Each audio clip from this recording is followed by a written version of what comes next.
Question है कोई राशि 10% चक्रवर्ती ब्याज दर से 2 वर्ष बाद 24-20 रुपए हो जाती है तो मूल राशि ज्ञात कीजिए। तो चक्रवर्ती ब्याज से पूछा गया डायरेक्ट क्वेश्चन है। लगभग हर एग्जाम में, चाहे वो आपका स्टेट गवर्नमेंट का एग्जाम हो चाहे सेंट्रल गवर्नमेंट का एग्जाम हो, उसमें चक्रवर्ती ब्याज से रिलेटेड एक आधा क्वेश्चन जरूर पूछते हैं।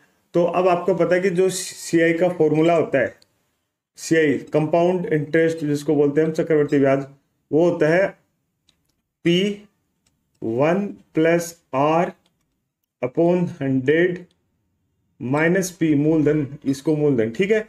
ये होता है कंपाउंड इंटरेस्ट का फॉर्मूला। इसी तरह अमाउंट का जो फॉर्मूला हम बोलते हैं, अमाउंट का फॉर्मूला होता है एक तरह से P1 प्लस R अपॉन 100 और ये सब T यहाँ पे ये 10T, ये अमाउंट का फॉर्मूला होता है। ये कंपाउंड इंटरेस्ट का फॉर्मूला होता है, क्योंकि अमाउंट वो होता है जो मतलब आपका जो प्रिंसिपल में से प्रिंसिपल प्लस ब्याज, आपका जो भी इंटरेस्ट हो P प्लस I होता है, ठीक है। ये आपका अमाउंट होता है जिसमें आपका प्रिंसिपल भी जुड़ जाता है और इंटरेस्ट भी जुड़ जाता है, ठीक है।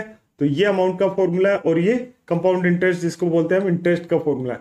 अब इसमें क्या दे रखा है आपको, दर दे रखी है 10% की और समय भी दे रखा है और आपको अमाउंट दे रखा है। तो हम इसमें ये वाला फॉर्मूला अप्लाई करेंगे, ठीक है। तो आपको करना क्या है, तो मूल राशि ज्ञात करनी है। तो 24-20 अमाउंट दे रखा है, ये अमाउंट है, ठीक है, इक्वल टू मूलधन हमको फाइंड करना है P1 प्लस R कितना हमारा 10/100 और टाइम हमारे पास कितना है, ये 2 वर्ष, ठीक है। अब इसको बस एकदम इजीली सोल्व हो जाएगा। तो ये जगह 24-20 इक्वल टू P, ये नीचे 1 रखेंगे, ठीक है। तो ये आ जाएगा, एलसीएम लेंगे तो ये 100 हो जाएगा और ये आ जाएगा एक तरह से 100 और ये एक तरह से 100 लिख देते पूरा 10 रेट टाइम 2, ठीक है। इसको और सोल्व करेंगे तो ये आ जाएगा हमारे पास 110/100 की पावर 2, ठीक है। अब क्या हो जाएगा, ये 24-20, ठीक, इस जीरो से ये जीरो कट जाएगा तो ये आ जाएगा एक तरह से 11 और फिर क्या स्क्वायर है तो लिख देते हैं, चलो 11 मल्टीप्लाई 11, ठीक है, अपॉन 10 मल्टीप्लाई 10। तो ये हो जाएगा 24-20 और 11 को 11 से मल्टीप्लाई करते हैं तो 121 आ जाएगा और ये P हो जाएगा और ये आ जाएगा 100, ठीक है। ये इधर क्या कर मल्टीप्लाई हो जाएगा एक तरह से, तो इसको हम यहाँ एक तरह से इधर ही सोल्व कर लेते हैं।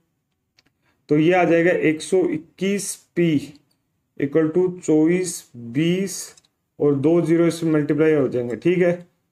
P की वैल्यू आ जाएगी 24-20 और 2 जीरो और 121, ठीक है। अब देखो इन 3 जीरो को तो आप भूल जाओ, 121 को हम 2 से मल्टीप्लाई करते हैं तो 2 एकम 2, 2 दूनी 4 और 2, तो ये 242 आपको साफ साफ दिख रहा है। तो ये 2 इधर आ जाएगा तो यहाँ आ जाएगी 2000। तो प्रिंसिपल की जो वैल्यू आ गई, मूलधन आ गया, वो हमारा कितना आ गया 2000 रुपए, ठीक है। ये हमारा आंसर हो जाएगा, ठीक है। तो जो मूल राशि है वो कितनी है 2000 रुपए। तो इस क्वेश्चन में मैंने आपको एक कंटिन्यू पूरी स्टेप बताई है।